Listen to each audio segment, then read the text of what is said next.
আজি ক্লাছ 8ৰ নতুন গণিত পাঠ্যপুথিখনৰ অনুশীলনী 1.2 এই কুৱেশ্যন নম্বৰটো চোৱাচোন। তলত দিয়া সংখ্যাকেইটা সংখ্যা ৰেখাত বহুৱা আৰু পেজ নম্বৰ আছিল ইয়াৰ পেজ নম্বৰ কিমান হয় 47 পেজ নম্বৰ 47 আছে ঠিক আছে। এটা এক নম্বৰ কুৱেশ্যন দিছো তলত দিয়া সংখ্যাকেইটা এই সংখ্যাকেইটা সংখ্যা ৰেখাত বহুৱা বুলি কৈছে। ইয়াৰ সমাধান কেইটা চোৱাচোন। সমাধান বুলি লিখি দিছো সংখ্যা ৰেখাত বহুৱাব লাগে। সংখ্যা ৰেখা মানে কি জানানে? সংখ্যা ৰেখা কোনটো জানানে? সংখ্যা ৰেখা আমি কল্পনা কৰিব পাৰোঁ এডাল ৰেখা ঠিক আছে। তাৰপিছত কি কৰিম জানানে? ইয়াতে মই মাজতে শূন্য এটা দিছোঁ ঠিক আছে। আৰু সোঁফাললৈ যদি যাওঁ সমান দূৰত্বত 1 2 3 4 5 6 7 ডট ডট ডট ডট এনেকৈ আমি আগবাঢ়ি গৈ থাকিব পাৰোঁ। আৰু প্ৰত্যেকতে চোৱা আমি ডাঙৰ সংখ্যা পাই গৈ থাকিম। একৰ পিছত 2 2 পিছত 3 এনেকৈ আমি পাই ওলাই গৈ থাকিম নহয় জানো? ঠিক তেনেকৈ এইফালে চোৱা সমান দূৰত্বত -1 শূন্য মই সোঁফালে বাওঁফালে আহিছোঁ। এইফালে -2 -3 সমান দূৰত্বত -4 -5 আৰু এইফালে কি হয়? এইফালে মই সৰু সংখ্যা পাই গৈ আছোঁ। শূন্যৰ পৰা ক্ৰমে মই বাওঁফাললৈ আহিছোঁ আৰু কি কৰিম এটাৰ পিছত এটা মই সৰু সংখ্যা পাই গৈ থাকিম ঠিক আছে। -1টো ডাঙৰ, তাতকৈ ডাঙৰ, -2টো ডাঙৰ ঠিক আছে। যিমানে মই সোঁফাললৈ গৈ থাকিম সিমানে মই ডাঙৰ সংখ্যা পাই গৈ থাকিম। আৰু ক'ব নোৱাৰোঁ ক'ত শেষ হয় নহয় জানো? এতিয়া এইডাল হৈছে মই কল্পনা কৰি লৈছোঁ এইডাল সৰল সংখ্যা ৰেখা ঠিক আছে। এতিয়া মই 1 নম্বৰটো দেখুৱাম চোৱা। 1 নম্বৰটো কি কৈছে? 1 নম্বৰটো দেখুৱাবলৈ কৈছে 9/5 9/5টো দেখুৱাবলৈ কৈছে। 9/5টো চোৱা কেনেকৈ দেখুৱাম। মই এনেকৈ এডাল স্কেলেৰে টানিলে ভাল হয়। মই এনেকৈ এডাল কি কৰিলোঁ ৰেখা এটা দিলোঁ আৰু এইফালে মই মাজতে শূন্য এটা দিলোঁ ঠিক আছে। আৰু সমান দূৰত্বত মই কি কৰিম ইয়াত যিহেতু 5/9 ঠিক আছে। মই কেইভাগ কৰিম? 2 ভাগ 3 ভাগ 4 ভাগ 5 ভাগ 6 ভাগ 7 ভাগ 8 ভাগ 9 ভাগ 10 ভাগ ঠিক আছে। ইয়াতে লিখিম 1/5 এভাগ কৰিছোঁ 2/5 এইটো 3 হ'ব 3/5 এইটো হ'ব 4/5 এইটো হ'ব 5/5 মানে কি 1 5/5 মানে কিমান? 5ৰে 5ক এবাৰ গ'ল গতিকে 1 এইটো হৈছে 1 শূন্য এইটো আৰু এইটো হৈছে 1। এতিয়া চোৱা 9/5 নহয় জানো?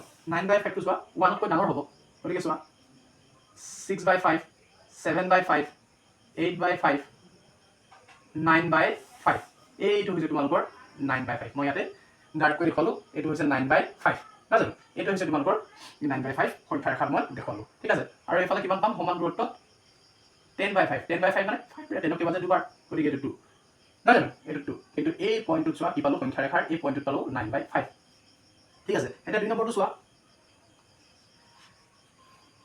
2 নম্বৰটো চোৱা কি কৰিম? -2/13 -2/13 আছে। এতিয়া মাইনাছ বুলি ক'লে কোনফালে আহিম? মই শূন্যটোৰ বাওঁফালে আহিব লাগিব ঠিক আছে। আকৌ এডাল মই ৰেখা কল্পনা কৰিলোঁ। ইয়াতে মই শূন্যটো দিলোঁ। যিহেতু এইফালে মাইনাছ আছে মাইনাছ থাকিলে আমি শূন্যৰ বাওঁফালে আহিম ঠিক আছে।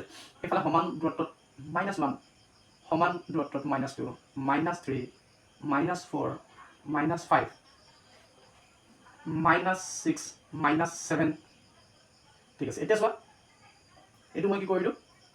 -1/13 কৰি দিলোঁ আৰু এইটো কিমান কৰিলোঁ? -2/13 এইটো কিমান হ'ব? -3/13 এইটো কিমান হৈ যাব? -4/13 এইটো কিমান হৈ যাব? -5/13 এইটো -6/13 এইটো -7/13। এতিয়া চোৱা -2/13টো ক'ত পালোঁ? জাষ্ট এইখিনিতে হৈ যাব। এইটো মই এটা ডাৰ্ক কৰি দিলোঁ। এইটোৱে হৈছে তোমালোকৰ -2/13 সংখ্যা ৰেখাত এইখিনিতে হ'ব ঠিক আছে। এতিয়া চোৱা 3 নম্বৰটো চোৱা। 3 নম্বৰটো কি কৈছে? -5/7 মই সংখ্যা ৰেখাডাল এনেকৈ দিলোঁ আৰু মাইনাছ আছে এইটো কোনফালে আহিব? মাইনাছ থাকিলে শূন্যটোৰ বাওঁফালে আহিব গতিকে শূন্যটো মই ইয়াতে কল্পনা কৰিলোঁ। এইফালে সমান দূৰত্বত -1 -2 -3 -4 -5 -6 মই এইখিনিকে ধৰিছোঁ আৰু এইটো কৰি দিলোঁ কিমান? -1/7 এইটো কৰি দিলোঁ -2/7 -3/7 -4/7 -5/7 -6/7 এতিয়া চোৱা -5/7 কোনটো হ'ব? এইটো হ'বনে? ইয়াতে মই ডাৰ্ক কৰি দিলোঁ। এইটোৱে হৈছে তোমালোকৰ -5/7 ঠিক আছে। এতিয়া ঠিক তেনেদৰে তোমালোকৰ 4 আৰু 5টো কৰিবাচোন ঠিক আছে। তোমালোকৰ 4 আৰু 5টো তোমালোকৰ হোমৱৰ্ক ঠিক আছে। এটা 2 নম্বৰ কুৱেশ্যনটো চোৱা। তলত দিয়া সংখ্যাবিলাকৰ মাজৰ যিকোনো 5টাকৈ পৰিমেয় সংখ্যা লিখা। 1 নম্বৰটো চোৱা -3/5 আৰু 1/3 ইয়াৰ ভিতৰত থকা 5টা পৰিমেয় সংখ্যা লিখিব লাগে। আমি কেনেকৈ কৰিম চোৱা, 1 নম্বৰটো -3/5 আৰু 1/3। এতিয়া চোৱা এইটো কি কৰিম, -3/5 লিখি ল'লোঁ। লিখি লৈ পেলাই কি কৰিলোঁ চোৱা, পুনৰ মই লিখিলোঁ -3/5। এনেকৈ পূৰণ চিন দি ল'লোঁ। ঠিক এনেকৈ আকৌ এইটো লিখি ল'লোঁ 1/3। 1/3 পুনৰ লিখিলোঁ, মাজত পূৰণ চিন দিলোঁ। ঠিক আছে। এতিয়া চোৱা এই হৰবিলাক প্ৰথমতে মই সমান কৰিবলৈ চাম। ইয়াত হৰ আছে 5 আৰু ইয়াত আছে হৰ 3। গতিকে মই চোৱা সমান কৰিবলৈ চাম। এইখিনিতে কি কৰিম, মই সমান কৰিবলৈ চাম। ইহঁতৰ দুইটাৰ ভগ্নাংশৰ হৰকেইটা আমি সমান কৰিবলৈ চাম। এতিয়া ইয়াৰ তলত 3 আছে, গতিকে 3ৰে মাল্টিপ্লাই কৰি দিম। ইয়াত যদি 3ৰে কৰোঁ, ইয়াতো 3ৰে কৰিম। ঠিক আছে। এতিয়া কিমান হ'ল, 5 3 গুণ 15 আৰু এইফালে 3 3 গুণ 9 আৰু মাইনাছডাল আছে এইফালে। ঠিক তেনেকৈ ইয়াক মই 5ৰে পূৰণ কৰিম, এইফালে 5ৰে পূৰণ কৰিম। ঠিক আছে। 3 5 গুণ 15। এতিয়া হৰ মিলিলে নাই চোৱা, এইফালে 15 এইফালে 15 মিলিলে 1 5 গুণ 5। ঠিক আছে। এতিয়া চোৱা, এতিয়া এই ভগ্নাংশটো সমতুল্য এটা ভগ্নাংশ পালোঁ -9/15 আৰু 1/3 সমতুল্য ভগ্নাংশ এটা পালোঁ কিমান, 5/কিমান পালোঁ, 15 পালোঁ। ঠিক আছে। এতিয়া ইহঁতৰ কেইটাৰ এই দুটাৰ মাজৰ আমি পৰিমেয়কেইটা উলিয়াই দিলেই সেইকেইটাই হ'ব -3/5 আৰু 1/3 মাজৰ পৰিমেয় সংখ্যা। ঠিক আছে। ইহঁতৰ দুটাৰ বিচাৰিম কি হয়। এতিয়া চোৱা, এতিয়া সংখ্যা ৰেখাটো তোমালোকে কৰিব পাৰা।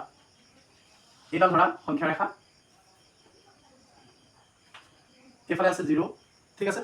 আৰু এইফালে সমান ডিষ্টেঞ্চত 1 2 3 4 5 আৰু এইফালে আছে -1 -2 -3 -4 -5 এনেকৈ আহি আছে। ধৰা -6 -7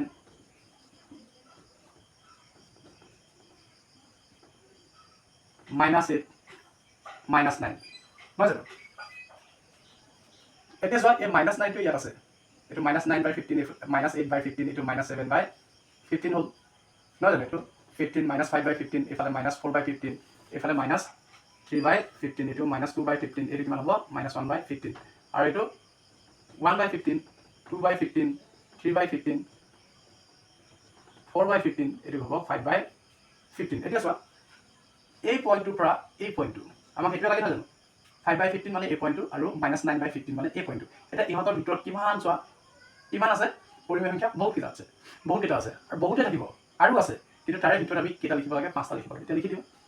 গতিকে 5টা পৰিমেয় সংখ্যা হ'ল কি হ'ব, লিখি দিয়া। মই এইটোৱে লিখোঁ -8/15, -7/15, যিকোনো লিখিব পাৰিম, -6/15, -5/15, -4/15। 5টা লিখিব দিছিলে, মই 5টা লিখি দিলোঁ। ঠিক আছে। তোমালোকক মই 2 নম্বৰটো কৰিব কৈছোঁ, ইয়াৰ দৰে একেই। মই এতিয়া 3 নম্বৰটো কৰিবলৈ গৈ আছোঁ। 3 নম্বৰটো চোৱা কি আছে, -5 আৰু -4 আছে। ঠিক আছে। -5 ইয়াৰ তলত কি আছে বাৰু, একো নাই মানে 1 আছে, গতিকে 1টো মই লিখি লৈছোঁ।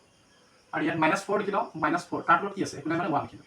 ইয়াকো মই ঠিক তেনেকৈ এনেকৈ দীঘলকৈ এডাল আঁচটানি ইয়াতে পূৰণ চিন দিলোঁ। ঠিক আছে। এতিয়া কি কৰিম, ইয়াত হৰ 1 মিলি আছে, কিন্তু -4 আৰু -5 ইহঁতৰ দুটাৰ ভিতৰত দুটাৰ মাজত থকা 5টা পৰিমেয় সংখ্যা লাগে। আমি কেনেকৈ উলিয়াম চোৱা, ইয়াত মই কৰি দিলোঁ 10ৰে পূৰণ আৰু ইয়াকো কি কৰিম 10ৰে পূৰণ। ইয়াকো ঠিক তেনেকৈ 10ৰে পূৰণ, একেৰে পূৰণ কৰিলেতো একে হৈ থাকিব নহয় জানো। গতিকে 10ৰে পূৰণ কৰোঁ আৰু এইটো 10। ঠিক আছে। এতিয়া চোৱা 1 × 10 আৰু এইফালে 5 × 50 আৰু মাইনাছটো আছে আৰু এইফালে 4 × 40 -40, এইফালে 10। এতিয়া চোৱা, এতিয়া সংখ্যা ৰেখাত চোৱা, সংখ্যা ৰেখাত কি হয়, এডাল সংখ্যা ৰেখা যিহেতু দুইটা মাইনাছত আছে, গতিকে বাওঁফালে আহিব নহয় জানো। এইফালে 1 ধৰিছোঁ, -40 আৰু 50 আমি সংখ্যা ৰেখাত নকৰিলেও আমি এনেকৈ কৰিব পাৰিম। -40 ধৰা, -40টো ধৰা ইয়াতে আছে। ঠিক আছে। এনেকৈ আহি ধৰা ইয়াতে পালোঁ -40। ঠিক আছে।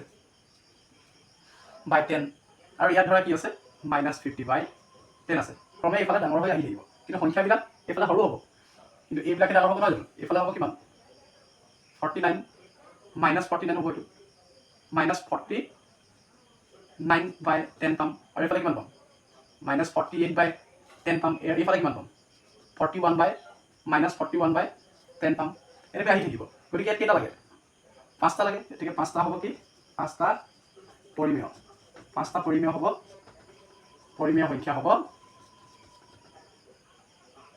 5টা পৰিমেয় সংখ্যা কি কি হ'ব minus 41 by 10 minus 42 by 10 minus 43 by 10 minus 44 by 10 আৰু এটা লাগে minus 45 by 10 এইকেইটা হৈছে ইয়াৰ ভিতৰত থকা 5টা পৰিমেয় সংখ্যা ঠিক আছে